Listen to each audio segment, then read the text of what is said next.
Syederalun sejak Kamis hingga Jumat pada tanggal 5 hingga 6 Maret 2026 siang, antrian panjang terjadi di hampir seluruh stasiun pengisian bahan bakar umum atau SPBU di Kabupaten Biren.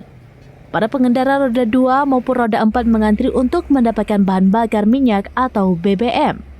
Berdasarkan pemantauan selama 2 hari, antrian panjang terlihat di sejumlah SPBU, antara lain SPBU Relet, SPBU Cotgapu, SPBU Culi, SPBU Payameneng, SPBU Pedada, dan SPBU Kandapura.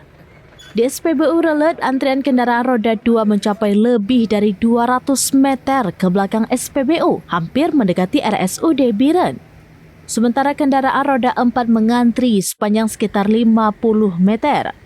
Kondisi serupa juga terlihat di SPBU Cotgapu dan beberapa SPBU lainnya di wilayah tersebut.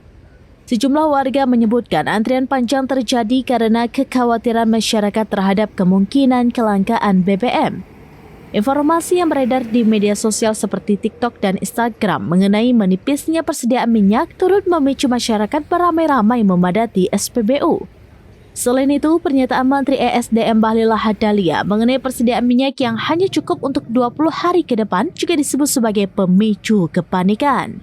Menanggapi situasi tersebut, Kapolres Biren Tusca Cipta Herdani menghimbau masyarakat untuk tidak melakukan panik buying atau pembelian BBM secara berlebihan.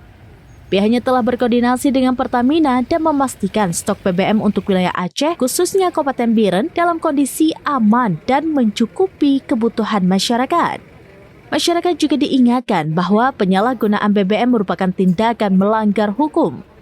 Berdasarkan pasal 55 Undang-Undang Nomor 22 Tahun 2001 tentang minyak dan gas bumi, pelaku dapat dikenakan pidana penjara maksimal 6 tahun dan denda hingga 60 miliar rupiah.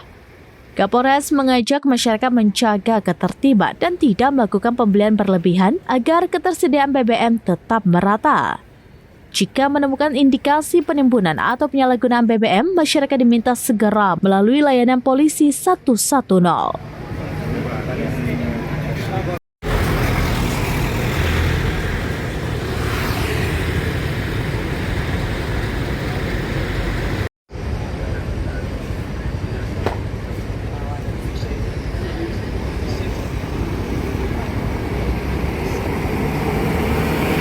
Dari Biren, Bismandin Idris, Serambi News. Download Tribun X sekarang, menghadirkan lokal menjadi Indonesia.